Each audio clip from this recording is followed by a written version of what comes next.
My guest on the show today is Keri Cooper, holistic psychotherapist and author. And as we were just catching up, it's a first for the podcast. Somebody who lives in the same county that I do, Keri. This is amazing. Yes, it is. Very random. Completely random. No idea. Very random. And we're not talking about living in Kings County or Queens County or anywhere in the city where there's millions of people. We're talking about a county that I think has about 35,000 residents in Sullivan County in the Catskills. So Keri, you, after 130 some episodes, you are a first for me. So welcome. And Thank you for having me. So good that we find out we're also neighbors in a way, like yes. 45 minutes away. It's so cool. Well, it's so good to have you here today. We're recording this here near the end of June, just kicking off summer 2022. Welcome. Thank you. Thank you for having me. Yeah. All right. So we've got a lot to talk about today. So let's go ahead and get right into it. We're going to get to know you, and I'm going to get to know you because we just met about 8 minutes ago, which is always fun for me too. So Keri, let's kick it off here. Well, actually, before we go into some questions, what does holistic psychotherapist mean? That's a great question. And it's a question I get all the time, obviously. I'll bet. Holistic psychotherapy is really looking beyond just the symptoms, but looking at the person's entire lifestyle, because I'm a big believer that how we're eating and exercising and what we're doing in our daily lives is really impacting our mental health. So I really take the full picture in, and that's what I mean by holistic. Because a lot of psychotherapists would just diagnose the thought process, perhaps say you should 100%. Go see. You walk in with a checklist of anxiety symptoms, and that's what they're focusing on. But I'm focusing on, are you sleeping? Are you drinking, 5 energy drinks in the morning that may be impacting your anxiety? Let's look big picture and see if we can get to a root cause of this. Yeah, gotcha. Well, we're gonna dig in a lot more in this. So, Keri, let's start off with something that may or may not be related to this topic. So, what is something that you nerd out about? Oh my goodness, I know this. Let me tell you. So, I love reading about the brain. Like all the aspects of the brain. I read the most random books on this, and that's what I nerd out about. Like, I just enjoy it. Like, tell me more, feed me more information about how this is all working in there. So it does relate actually quite a bit to my business. Yeah, it does. But yeah, that's really what I enjoy. And that's not my background. Like I, didn't work in that area at all, but I really enjoy it. So anytime somebody says something to do with books, we get some free recommendations from my guests. What are some of your go-tos? What are some of those impactful books that you've read recently regarding the human brain? There's one about the vagus nerve, and I can't remember the title of it now, but it was amazing about how the vagus nerve really impacts everything that we're doing. Really? And our anxiety levels. Yeah, it was really interesting. So now I'm, really aware of that and how that may impact the brain and how that may impact anxiety. So there's like different exercises to do with your vagus nerve, like singing and humming. And I'm always telling my clients, I'm like, start singing in your car when you're driving. You need to, stimulate your vagus nerve. Yeah, it's great for you. Yeah. So that, interesting stuff. But one of the most impactful books I've ever read actually was quite some time ago, but I always keep it around. And it's called Man's Search for Meaning by Viktor Frankl. And it's a really old book. And he went through the Holocaust, and he also came out the other end, basically reinventing part of psychotherapy and a whole new way to approach it. And it's just an amazing book about like human determination and human struggle. Yeah, I've heard of it. This reminds me of something I think it was, I don't know if you ever listened to Dax Shepard's Armchair Experts, one of my favorite podcasts. He had, I think it was him, he had a neurologist on recently, and they were talking about an experiment where somebody had their pathways severed between their right and their left hemisphere, and that were actually able to function just fine that way. But they were like, and I forget, it wasn't like they just severed, but there was something that happened to this person, and they were able to do some things extremely well and some things they had to relearn, but it's actually that they function separately. But I think it was, if I remember right, what happened was this person was quite artistic, and because they got severed, they like didn't have any ability to do art anymore. They weren't creative because they ended up with like, it's very interesting. I'll have to post this in the show notes, but it was really fascinating, and all the different things that we're still learning all the time about the human brain. It's like the most incredible and crazy thing. I tell everybody all the time, your brain is always learning. And it's learning Always. based upon how you're speaking to it. So when you're speaking negative all the time, that's what it's learning. And that's how it's now sensing the world. So we really can change our brain. Like it really is within our power. Yeah. Yeah. It's really incredible. We don't know each other, but I do like executive and leadership coaching. And a lot of that is just mindset work. Yep. The limiting beliefs, and those limiting beliefs are designed for a reason. Like our brain designs them for a reason, because children don't really have any limiting beliefs other than don't do this or I'm going to, like, this is pure survival. Yes. And I have a therapist as well. So I love this work because it's the idea that we can actually shifting our thoughts can actually shift what happens for us in the world. 100%. Which is so interesting. And so in coaching, we call this the context that you see the world through. Yes. Limiting beliefs. What's the lens you see this through? And then how do you operate inside of that? Right. Very because cool. It's how we see the world that determines how we operate every day. So when people are coming into my office constantly saying nothing is going right, nothing is going right. Right. That's how you're seeing the world. Let's take a step back and start retraining your brain to see what goes right in your world. Yeah. And then you start noticing it. Then you start noticing the stranger who smiles at you. Then you start noticing something good that happened. We don't even notice half the things that are good in this world.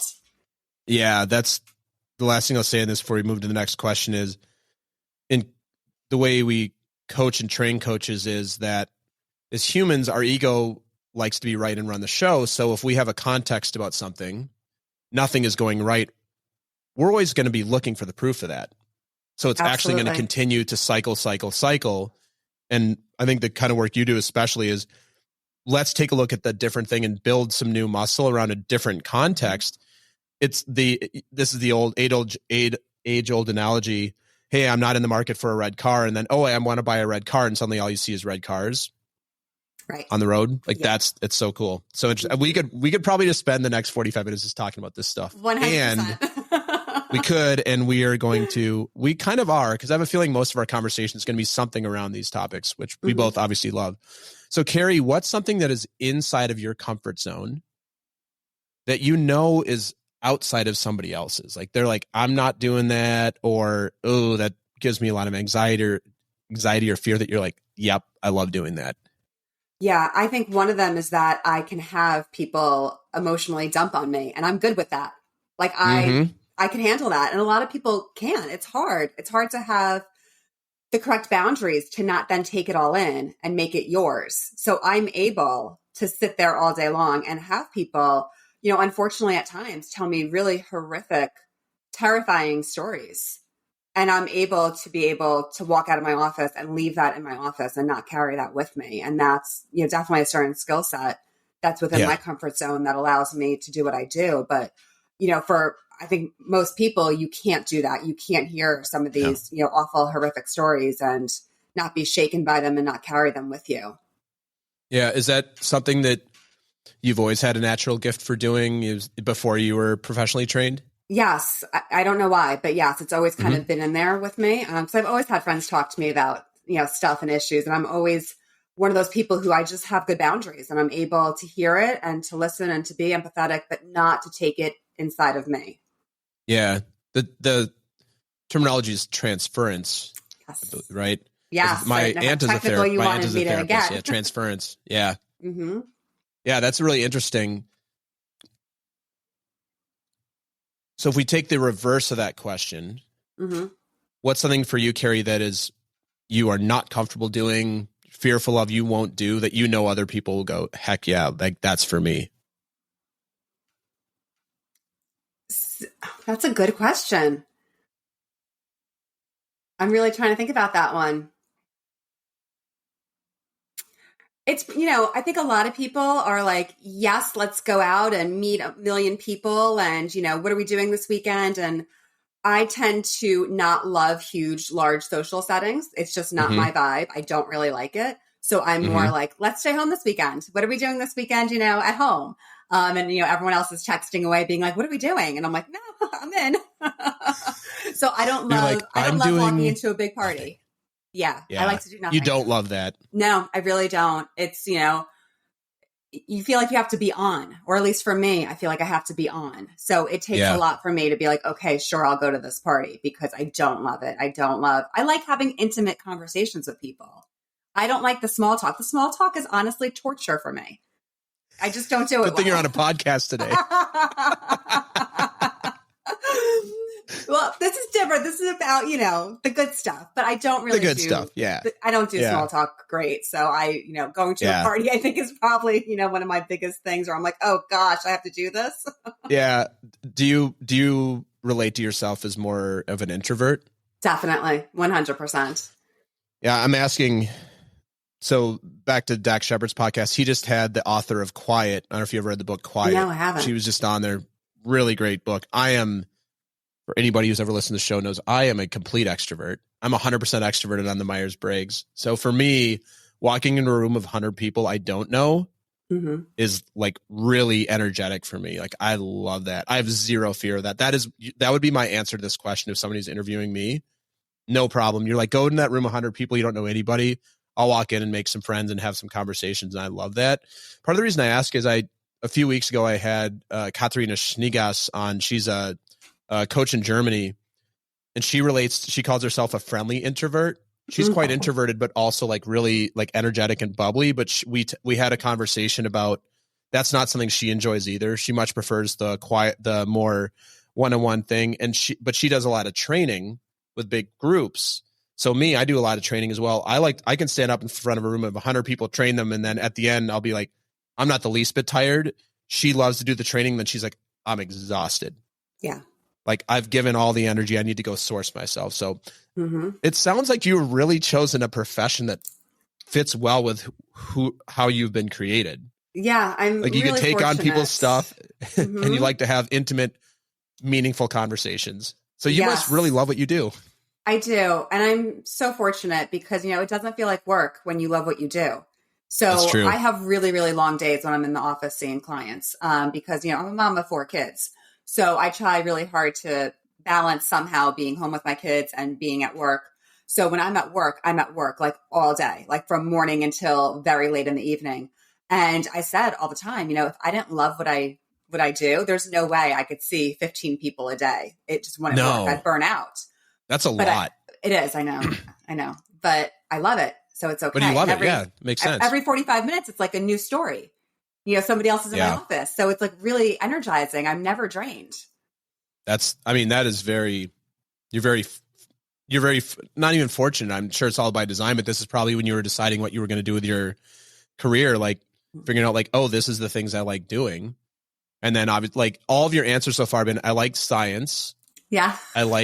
I can be with people's strong emotions and things and not take it on. And I like intimate and powerful conversations. So you are definitely a good profession for that. So Keri, talk a little bit about speaking here. So I give you 5 minutes, not the speech here, but if I was to give you 5 minutes, your platform, you could deliver a speech to the entire world. What is it that you would speak on? And at the end of that 5 minutes, so this is your mini TED Talks, 5-minute TED Talk. We all get to see it and watch it. This is your Brene Brown moment. What do you want us to do with your speech at the end? Like, what's your call to action for us? I think my call to action is to realize that everybody has their own power to really change their lives. I think we're so used to just relying on other people to tell us what we should be doing, how we should be feeling, how we should be fixing ourselves. And I don't think half that's necessary. I think that really, like we were talking about your brain power before and how you could really talk to your brain and redesign your brain. It's the same with so much. Like you could take your own physical health into your own hands as well to a large extent, based upon what you're eating and how you're exercising and breathing exercises. And I don't think people realize that they have this power. Like you have the power within to feel better, both physically and mentally. And you have to take the steps to do it. You can't continue to sit back and eat all the junk and live this lifestyle of not moving and then go, I don't know why I feel so, awful all the time. Like you have to take the power back. So I think that would be really my message to the world is that you're more powerful than you think. Yeah, I agree with you on all of that. What I hear sometimes, I hear this in coaching a lot too, is that's true for others, but it's not true for me based on trauma stories. A lot of it's the way people are raised. They're not raised in a, kind of a what's possible context. They're raised in a I'm surviving. So for anybody listening who's out there, I think most of my listeners would agree with that and probably have experienced that. And, if there's anybody out there listening who says, yeah, I love that idea. I just don't know how to even start. And let's not talk about health. Let's talk about that person who's like, nothing's going right for me. They're listening and nothing's going right for me. Hopefully this podcast is going right for them. Maybe this is a small place they can practice. You have a new client. Nothing's going right for me, Keri. Where would you have them start? I would normally have them start by finding one thing in their day that did go well. And maybe that's just that you woke up this morning. Totally. And sometimes we take that for granted. You woke up this morning. Maybe it's that you woke up in a comfortable bed. I love that.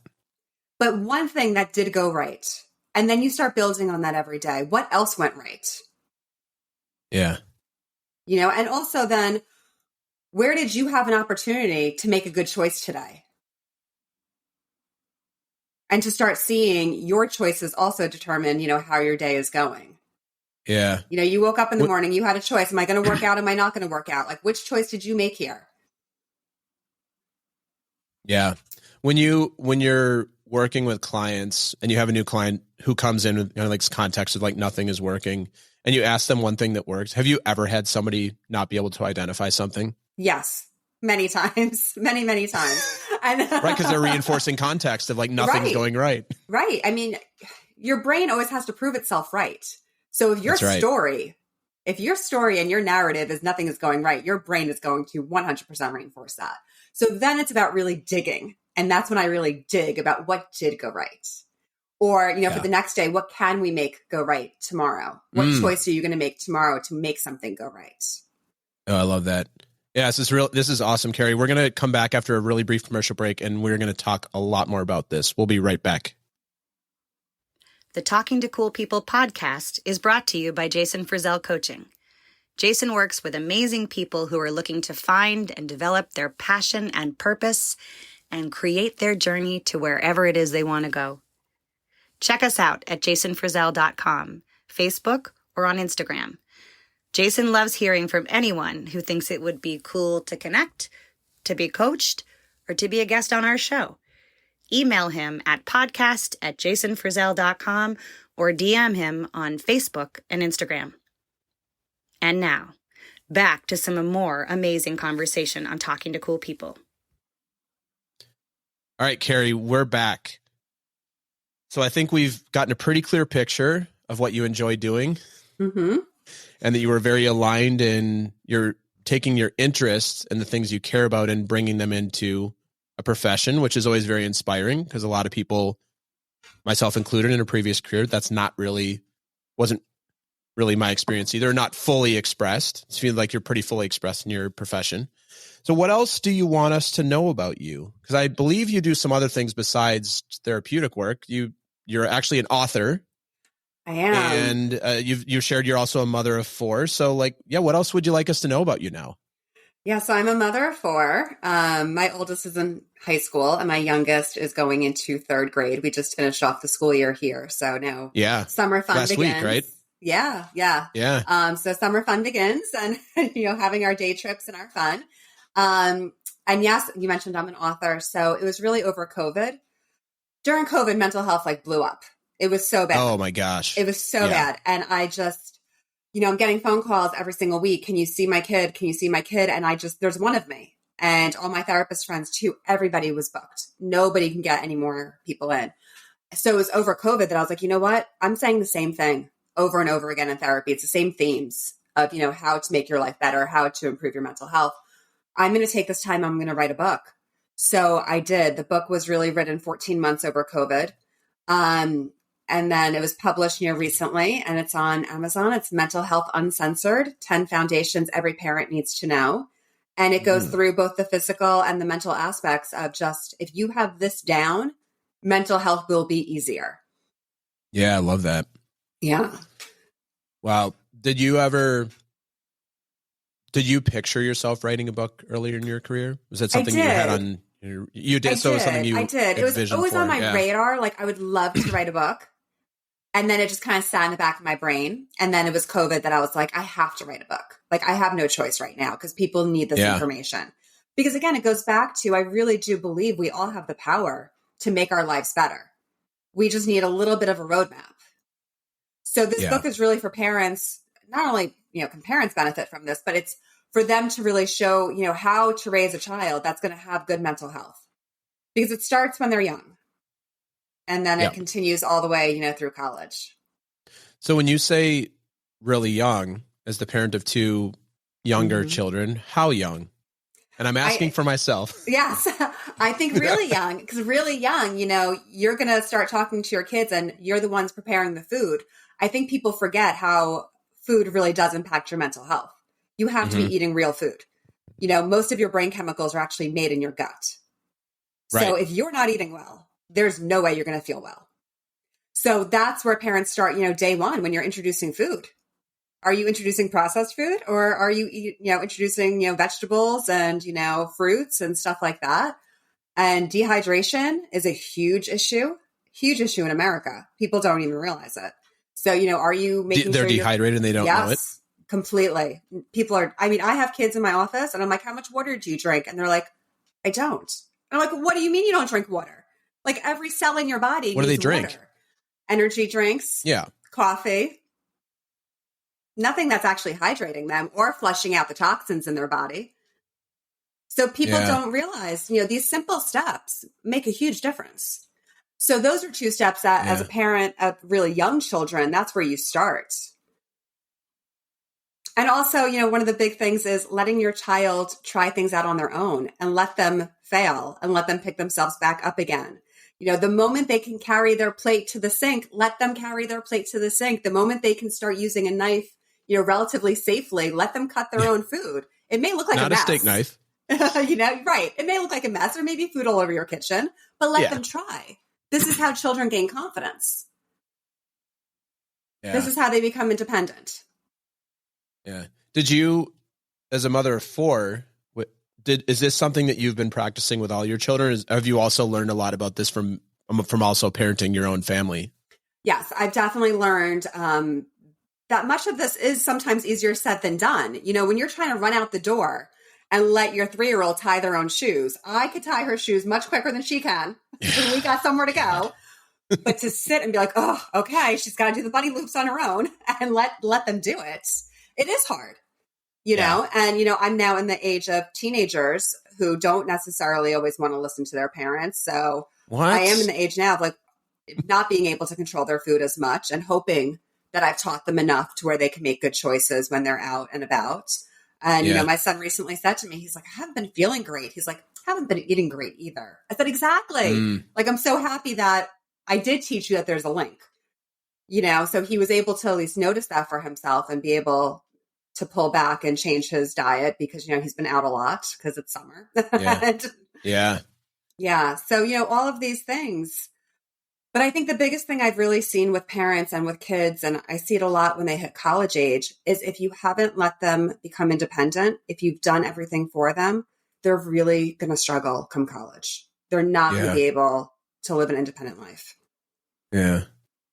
They'll end up home every weekend with mom doing the laundry for them. Yep. Or, unfortunately, many times they fail out of college because they just can't handle it. Yeah. Right. Yeah. My phone rings off the hook come December for college kids. And they're all academically able to handle it. That's sad. It's everything else. Yeah. It seems like wasted potential. Completely wasted potential. That's a shame. Mm-hmm. Yeah. Before we move on to the next thing, I was going to mention, I have a client who's been looking for a therapist and she cannot find one right now. I know. She's in Brooklyn. She can't find a therapist. Like nobody, it's either wildly expensive or there's just nobody available. And she's been trying for 3 months. So therapy has been the pandemic was a boon for therapy. My therapist also told me, she's like, I'm booked full. I was with her before the pandemic, but it makes sense. People are lonely and have a lot of to me, like where therapy really becomes something that people get into is uncertainty. Yes. When they don't feel like they can figure it out themselves anymore. Mm-hmm. Right. And that is a great time to be going to therapy. And unfortunately right now, I know all my therapist friends and, myself included, we're full. We can't take on anymore. So it's really hard. There's definitely a shortage of therapists.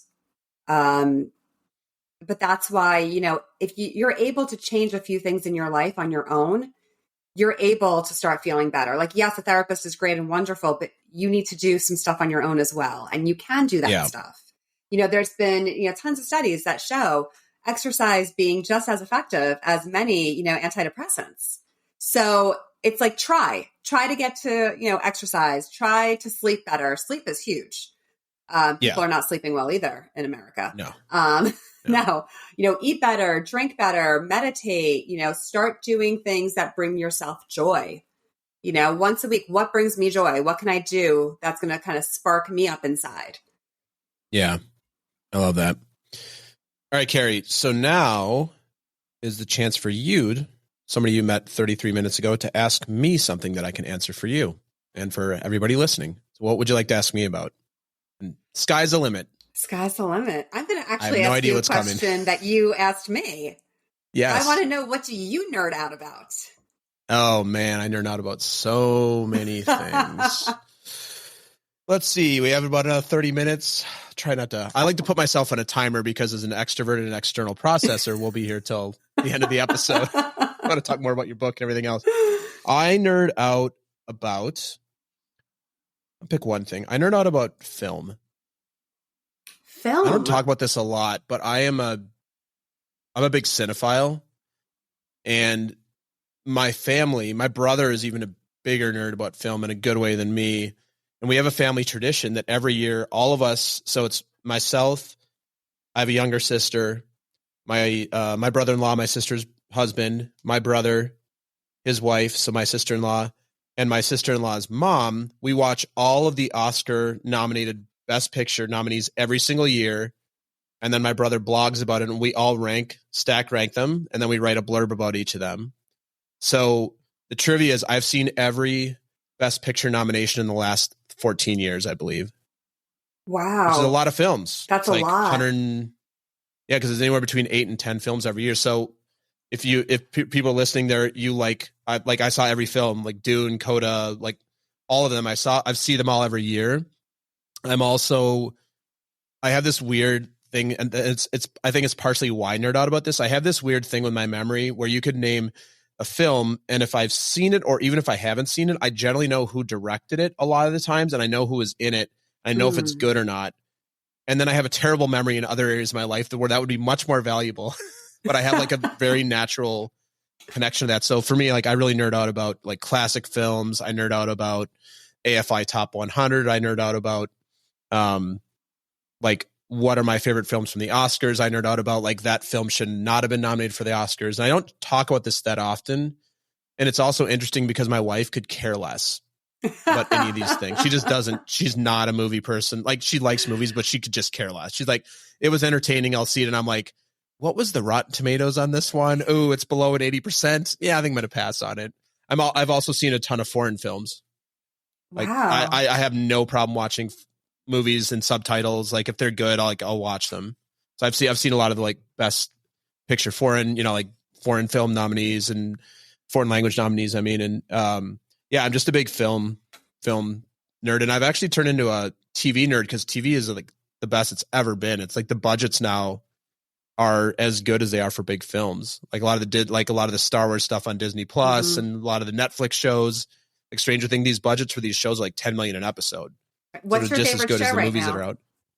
Well, I'm wrapping up Stranger Things right now. We just wrapped that up. Mm-hmm. I love Stranger Things. I'm almost sort of episode 7. Okay. And then they're going to make us hang out for, I think, until July, a couple weeks. But I love Stranger Things. I'm wrapping that up. Also, I just watched The Staircase on HBO Max. Okay. It's Colin Firth and Toni Collette, and it's about the Michael Peterson case where she, like the woman, she died, and it was a documentary that won an Oscar in I think 2004 by a French director, about him, and they followed him around for years, and they just remade it as a like fictional. Colin Firth, he's amazing because Colin Firth is like the ultimate Brit, and then he's like plays like a very American character, and that was really good too. I mean, awesome cast. And yeah, I'm just a big like entertainment nerd, and I'm also an entertainment elitist, as my wife calls me, which is really annoying to her because she's not. And I'm like, I don't know, this rating is not high enough. I don't think I'm going to waste my time with it. But yeah, great question. Nobody's ever asked me that. Yeah, I just wrote down The Staircase to put it on my to watch. Very good. Yeah. List. Well, let me ask you as we wrap up here. What's a great film you've seen recently? I'm always looking for recommendations. So if you're any. like my husband. My husband loves movies. I really do not like movies. Yep. Okay. I don't watch them. The last one, we actually watched one recently. I think it was Hustle. Why am I blanking? It was like basketball related. Oh, with Adam Sandler. Yeah. I heard Adam Sandler, which means I have not seen it, very likely. It's to actually, prove my point. It was actually a great movie. It's on Netflix. It's a new movie. I heard it's actually pretty decent. Yeah, it was actually really good. For some reason, even though I don't like sports at all, I actually like sports movies for some reason. Because we also just wrapped up, I think it was a series on the Lakers that they just did recently. Yeah, that's great. That's fun. And that was a greatest show. Not the greatest show, but yeah. Yeah. Fictionalized John C. Reilly. Yes, and, it was great. Yeah, that's really good. Yeah, so we just watched that too. I want to give, as we move back to you, I want to give you a recommendation I think you would enjoy as a therapist. Will you watch foreign films that are subtitled? I will. Yes. Yeah. I would highly recommend for everybody listening as well. Worst Person in the World. Right. That's it's a Norwegian film. Stunning movie. It was up for best foreign film this year. So good. It's about a woman. It's not a rom-com per se. It's like just really about the journey of a woman. It's a lot like an Annie Hall, except not quite as funny. If you ever seen Annie Hall, the Woody Allen movie, it's like that really, really amazing film. Beautifully done, really interesting. It's basically really about relationships. A lot of therapeutic type of stuff in there. Okay. You know what else I really love to watch? I love to watch all of like the murder mystery documentaries. Like I love a good murder, documentary. My wife does too. Yeah. They're fascinating. You'll like The Staircase then. Okay. I'll have to watch that. It's because it's a miniseries based on a documentary. Okay. Yeah, you'll really like it. Awesome. Thanks for the question. I love that. So Keri, what are you passionate about? What am I passionate about? I'm really passionate about having experiences. Like I want to do things. I want to see things. Like you have one life, So like every school break, I'm like, where are we going? Where are we going on vacation? What are we going to see? Yesterday was my kid's first day off from school. And I was like, all right, let's head into the city. We're going to, the Museum of Art. Like we need to go see things. So I'm a big believer in like, you need to have experiences. You need to be doing things. I don't care what those things are, like let's look for sea glass, somewhere like, but doing things like that's what fuels me. That's what I love. My kids will laugh at like, I also love Disney way too much. And, we're big Disney fans and going there often. But I really do love experiences and travel and, vacationing with my kids. Yeah. Is your husband the same way? I book everything and he shows up. I like the way you didn't quite answer my question. Yes, no, I love the avoidance of the direct answer. That's perfect. Yeah, I think I get what you're saying. So he likes it, but he doesn't want to plan it. That sounds familiar. My wife works in travel. Oh. So anytime and by the way, we went to Disney World for spring break this year, which the only outcome of that trip would be that we came back with COVID because it was Disney World at spring break and it was completely sold out. And we came back with our first bout of COVID through the house. Yeah. But yeah, it's funny. My wife is the same way. She's like, do you want to do this? I'm like, just plan it. I'm going to be so useless in this process compared to what you know. Cause she used to work at an airline. So she knows a lot about travel and how to make it all work. What about your husband shows up? I could totally appreciate that. What about your 4 children? Are they similar? Are they really into experiences? Yeah, they are. They've really gotten into experiences.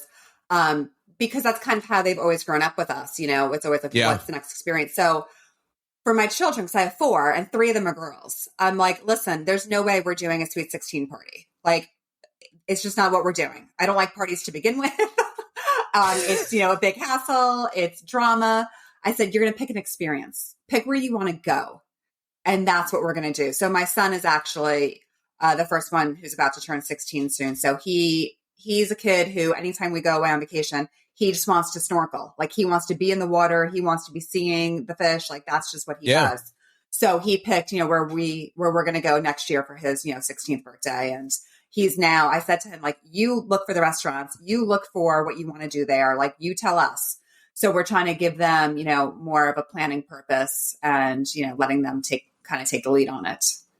You probably know this, Keri, but I grew up similarly. We didn't do a lot of like plane travel, but I grew up with my parents and also my grandparents, a lot of experiences, like in a really great way. The result as a parent of what's going to happen, most likely, is your children are going to want to go to school far away because it's a better experience, and they're going to end up moving away from you. And so I remember this a few years ago, my mom was talking, we were just talking about, like, because my parents I'm from Minnesota. My parents just live in Minneapolis, and we live in New York. And I remember we were talking about, like, well, and my brother and sister and their spouses all live in Washington, D.C. And we were talking about this at Christmas. We were back home and something came up. We're like, well, did we do something wrong? And it wasn't like a sad conversation. My dad's like, we raise them to be independent. There's no surprise that they're going to end up where they actually want to be, as opposed to feeling like they need to be close.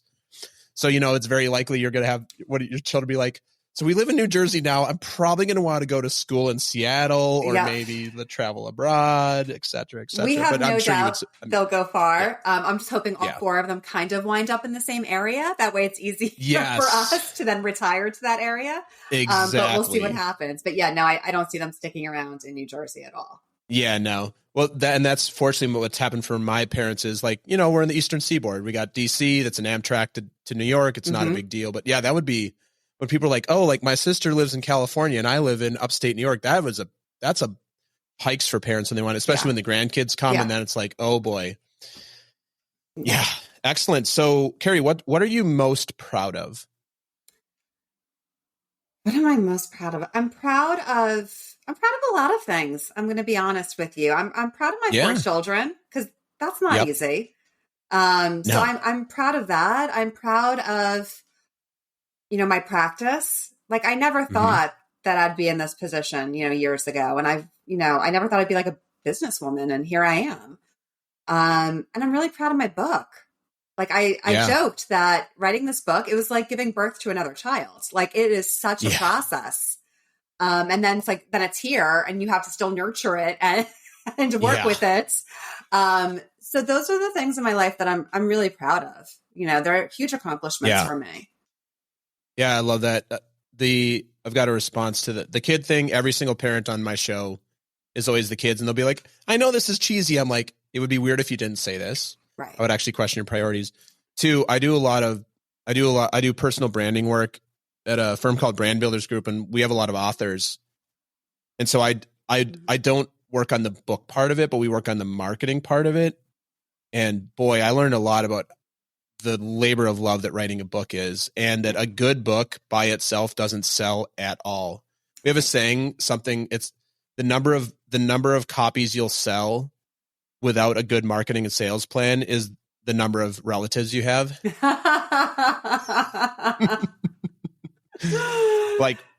So for all of you out there who are listening, who maybe want to write a book or just want to support people like Keri, like support authors, it is a tremendous labor of love, because you're pouring yourself onto these pages, your knowledge, your passion. And then most authors don't sell a ton of books anymore. There's just there's so many things out there. And I just have great respect. I'm very fortunate. I never want to write a book. I don't like writing. And I know that's why I'm a podcaster. So I'm like, you're like, oh, you should write a book. I'm like, no, right. That sounds like my version of hell. But yeah, I just have a lot of respect for people that get their work out there. So I always really encourage people to support authors. If it sounds interesting to you, go out and buy it on Amazon. And it's also well known, the economics of writing a book. It's not great unless you are a big big name at this Yeah, point. you don't write It's it for just the money. not. It's just not a meaningful. Yeah. Right. No, I wrote it because I really feel like people could benefit from this book and really change their life. And I feel like, the happier everyone is, the better for everyone, Totally. So let's get everyone on the, path to good mental health. It just benefits everybody. Yeah. As you go up to your house upstate, the more happy people that are on the road, the less road rage you have to deal with. Absolutely. It's great. You don't have to have your kids get flicked off by somebody on the Northeast drivers. All right. So it's always, I've had a few therapists on. I generally say this question is my therapy question. I'm really interested in what you think of this, because it generally brings up to me a little bit of a therapeutic thing. But the question for you, Keri, is what's something you're afraid that might actually be true about you? That's a good question. You can use it in your practice if you think it would be applicable to your clients. Right. I might take You can that license it from me. I'll send you the it. contract later. What am I afraid might actually be true of me? About you, yeah. Yeah. I think that sometimes people see me as like very just to the point and not in a good way. And I'm always like, no, like I'm so, personable and I could talk to you. But I think when I do read back my emails, I could be seen as just, quite blunt and maybe not in the nicest of ways because I'm not wordy. And that was actually a problem with writing the book. I'm not wordy. So my emails come across maybe not the nicest when I'm typing them. And I've actually had, some people be like, I thought you were angry with me. And I was like, no, why? And then, reading back the emails, I was like, oh, I could see that. Yeah. So here's the follow-up to this question that you don't know. What do you do to compensate for that? I probably should be doing things to compensate for that. But I don't think that the answer is nothing. So I think my emails are just taken as a little bit, nasty when they're not meant to be. I'm not wordy. I'm just not a wordy person. And when I'm sending emails, not for work, but more like my personal life and, my kids' school and stuff like that, I'm just to the point. I don't want to waste anyone's time. So yeah, I hear the power of the emoji might be something you could add to your repertoire. Maybe a little smile face like emoji. A little smiley face emoji. I think you'll appreciate this. I had a guest on a long time ago and I asked them this question. They're like, and they gave me an answer. I said, what do you do to compensate for that? And they're like, I don't do anything to compensate for that. I was like, you're lying. And I didn't say that to them on air, but it was like a very, obviously like a traumatic thing that they believe to be true about them from their childhood. And they're like, I do nothing. And I'm like, So I just sat there and they finally came up with something. I'm like, see, because everybody does the thing that we're afraid, this, like, this is 101. The thing that we're afraid of, and we're all afraid of something about ourselves. Sometimes it's a little more serviceable, but sometimes it's there's also things that we're afraid of because it comes from our childhood. Right. We're always, the way we show up in the world is actually a direct reflection of that compensation for that thing. So that we can prove that it's different. Right. So you can imagine if I should write a book about this question and anonymize it, because it's really interesting actually what people say that they do to compensate. And you'd be like, yep, therapy 101, therapy 101, therapy 101. Yeah, definitely. Like, I'm unlovable. So what do? I really try to be likable with everybody. Right. Yeah. Yeah, that's cool. Yeah. All right. So next, if we ever communicate via email, I expect to see an emoji if it feels a little flat to me, or I'll write you back. I'm a very warm. I'm probably the other side. I'm like, hey, how you doing? Yeah. No. Loved having you on. Yeah. There's none of that in my emails. It's right to the point. There you go. I love it. Well, so Keri, how do you see the world? I see the world. First of all, I don't watch the news. I think that's really important in this because I don't like the way the news portrays the world. I really do feel like people are kind.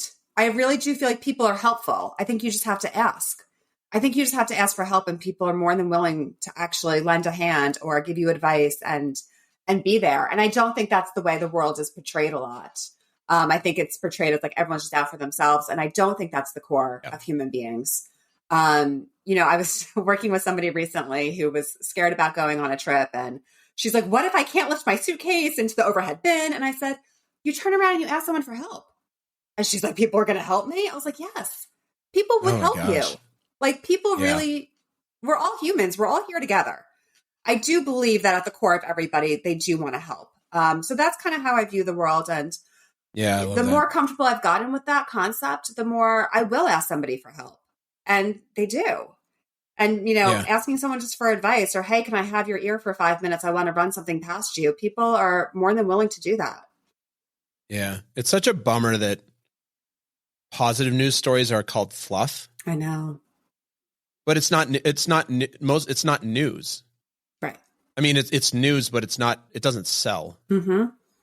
What sells is, today's the ongoing Capitol January 6th trial. Mm-hmm. And today is like Roe v. Wade next week, all these things all of these things are very, in my opinion, very important. Right. They're obviously wildly important because they affect our society and our culture and everything. But yeah, it's like, there's no news isn't interesting if it's positive most of the time. Right. It was like, what's the conspiracy? What's the thing that's wacky? Cause I guess as humans, we like the drama somewhere else so that we can feel like our lives are stable, is what I think. A lot of it comes down to. So I do read the news every day, but I don't generally dig in too deep on anything that I'm not actually interested in. Like I know people they just read all the stuff and get fired up about it. Right. I'm like, you have most of these things, you have no ability to control or impact at all. They have nothing to do with you other than you're just it's like salacious news. Mm-hmm. And I get it. Like it can be a creature comfort for people as well, but I like that. Are your children, do they pay attention to do they read the news? Because in school, when you're in school, but in school, you're listening social studies and current events and such. Yes. So my older kids, the news is normally on, at the high school level. So they do see some stuff and, we do talk about it when it comes up. And there is some really sad and scary things going on in this world. There's no denying that. My kids don't live in a bubble. They do know this. But I don't want them seeing it all the time. I think that's just too much. Whenever a massive crisis happens in the world, I tell parents all the time, turn off the news. Your child does not need to see this replaying constantly. No. All right, Keri. So let's talk a little bit more about the book and where else people can connect with you, when you might have some availability of people. So as a therapist, you are licensed, obviously, in New Jersey. Yes. Mm-hmm. You're where else are you licensed in? I'm just licensed in New Jersey currently. Just New Jersey. Right. So you have to be in New Jersey to see me. New Jersey. By the way, I think may be changing soon. I know there's a lot of legislation happening because, that's a problem. We're short therapists to begin with. We should not be held just to the state that we're licensed in. If I could do therapy in New Jersey, I could do it in New York. I could do it in Pennsylvania. I could do it in Washington, wherever. That's a regulation that needs to change and needs to change immediately. Because the only reason why it's there is really for money. So you can take a test in another state. So you can do continuing ed in another state. It's not helpful to anybody. I believe that there is reciprocity. There is a reciprocity agreement across a number of states. So I had a therapist I was talking to, and he was telling me I'm part of this. And I believe he was in Maryland. And he said, I'm part of this environment. And it was and I said, where do you practice? And he said, I practice in these 23 states because they have some sort of reciprocity agreement or something. Right. That has not. But New York and New Jersey were not on the list. No. And that has not hit social workers yet either. So there is legislation. I don't know which states are going to be included. I'm hoping all of them, to be honest, because especially now in the world of telehealth, there is no reason why I can't help somebody in a different state. Right.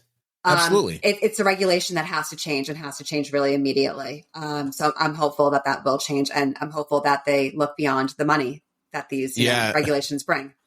We shall see. We shall see. We shall see. That's where maybe I'm not so positive about how things operate. Yes, me too. Unfortunately. So Keri, licensed in New Jersey, so you can see anybody in New Jersey.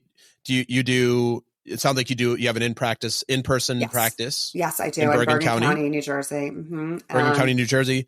Do you also do telehealth? Yes, I do. Yes. Excellent. And how would people connect with you should they want to know more? Sure. My website is really a wealth of information, Keri Cooper Holistic Therapy.com. And Keri is Keri. I know everyone spells Keri a little bit differently. Also on Instagram at Keri Cooper Holistic Therapy. And I'm on Facebook. And then really my book is on Amazon right now. So it's Mental Health Uncensored, 10 Foundations Every Parent Needs to Know. And it's on Amazon as an ebook and a paperback right now. So they could check that out too and really gain a ton of information through that. Yeah. Everything you just said will go into the show notes so people don't have to be writing things down. Great. Well, Keri, I want to thank you so much for being on. Thank you for having me. Really nice to get to know you. I hope this wasn't totally small talk. You're still here, so I think we did all right. And yeah, just keep doing the good work you're doing. It's so important to have people like you out there doing work with, quite frankly, a lot of people are struggling. Yes. Not just from the pandemic, but there's just a lot. To me, it feels like there's a lot going on. Now you have economic things going on and stock market and inflation and fuel prices and these things all drive up. And now we also have a lot of parents who now have children home for the summer, which creates a whole new set of like, remember when they were gone for 7 hours a day and now they're here. But it also gives a great opportunity. I always say summer is a great opportunity to try to put some of these changes into place. So get the book. It should be summer reading for every parent and implement some changes before the school year starts and the craziness of the schedule kicks in. Oh man. Imagine if everybody read these and practiced this with their children. It would be a different world. Like what would be a different world? Yeah. Excellent. So last thing, leave us with some official Keri words of wisdom, and these should be short and sweet. So something you'd throw in an Instagram post. So what do you got for us?